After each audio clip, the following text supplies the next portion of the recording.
So picture this. It's the 1960s. America has a bit of a problem. All across the country, pilots, police officers, regular folks, they're all seeing strange lights and objects in the sky. The big question on everyone's mind was, are we being visited? To get to the bottom of it, the US government funded the biggest, most ambitious scientific investigation into UFOs ever. Today we're going to crack open the case file on what became known as the Condon Report. Now just let that sink in. This wasn't some random person saying this. This came from a trained air traffic controller, someone whose entire job is to know exactly what is and isn't supposed to be in the sky. And it wasn't a one-off thing. Reports just like this from really credible people were just pouring in. The public was demanding answers, and the Air Force knew they needed a final scientific verdict. So in 1966, the Air Force basically put together its own team of UFO detectives. They went to the University of Colorado and commissioned a group of independent scientists. Their mission? To cut through all the noise, all the speculation and emotion, and apply cold, hard science to the whole phenomenon. They were trying to figure out, once and for all, what in the world was going on up there. And here's the kicker. This was not going to be some government-controlled story. The University of Colorado said, okay, we'll do it, but on one condition: complete and total scientific freedom. They were going to follow the data wherever it took them, no influence from the Air Force. With a budget of over $300,000, which was serious money back then, this 2-year project was designed to be the final word on UFOs. Okay, so where do you even start with a mystery this big? Well, like any good detective story, the team's first move was to talk to the eyewitnesses. They started digging through thousands of reports and launched dozens of their own field investigations, starting with the very people who said they saw the impossible. But this led them almost immediately to a huge, fundamental problem. A question we all have to ask. Can we really, truly trust our own eyes? The Condon Report had to face the fact that human perception isn't like a perfect video camera. Nope. It's this messy, complicated process, and as they soon found out, it can be shockingly unreliable. And the challenge was even bigger than they thought.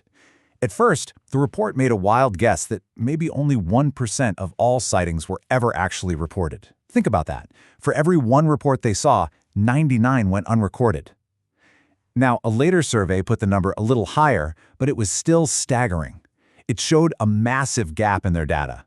The investigators knew they were only ever looking at the very, very tip of the iceberg. And this is where that limited data gets really tricky. The report found that human memory is incredibly, well, flexible. We're natural storytellers, right? So details get added, changed around. An interviewer can accidentally plant ideas with a leading question. And when a group of people see something weird, they talk. And they can accidentally create this sort of group memory that might not be what any one person actually saw. And sometimes the testimony was, well, literally out of this world. This is a real quote from the report. You can see the problem for the investigators, right? How do you possibly separate an objective, verifiable fact from someone's completely sincere, but maybe not so real experience? So it became pretty clear pretty fast that eyewitness stories alone weren't going to solve this case. Our scientific detectives had to move beyond what people said they saw and look for the hard evidence, the forensics of the UFO world. They started analyzing photos, radar tapes, and anything that was supposedly left behind. You know the saying, a picture is worth 1,000 words. And the report notes that photos can be incredibly persuasive. But when the team put the best UFO photos under the microscope, they usually found very normal explanations. That weird shape in one famous photo turned out to be a common camera malfunction. Others were just lens flares, problems with the film, or, you guessed it, total fakes. But what about radar, you might ask? That sounds so high-tech and foolproof. Well, the report clarifies that radar isn't like a camera. It doesn't see a flying saucer. What it sees is just a blob of light. And those blobs can be caused by all sorts of things, like weird weather conditions that can fool even the most experienced radar operators. The search for physical clues also turned up, well, not much. Stories about car engines dying because of some mysterious magnetic field? They couldn't prove it in tests. Strange circles on the ground were usually traced back to natural causes or pranks. In fact, and I love this detail, a popular prank back then was to make little hot air balloons out of dry cleaning bags and candles. Turns out that little trick accounted for a surprising number of UFO sightings. Okay, so the eyewitness stories are shaky, the physical evidence is dissolving under a microscope. Which leaves the prime suspect, the one everyone was really thinking about, the extraterrestrial hypothesis. Were these things being flown by aliens? This was the absolute heart of the entire investigation. And the way the report tackled this was honestly brilliant. They split the question in two. First, they said, look, with billions of galaxies out there, it's actually probable that intelligent life exists somewhere. But, and this is a huge but, the chances of that life visiting us here on Earth, that's a totally different ballgame, one that's governed by the cold, hard laws of physics. To really get what they were saying, you have to try and wrap your head around just how big space is. I mean, it's truly mind-bendingly huge. A single light year is the distance light zips across in a year. That's almost 6 trillion miles. It's a number so big it almost doesn't mean anything. And that's just our next-door neighbor.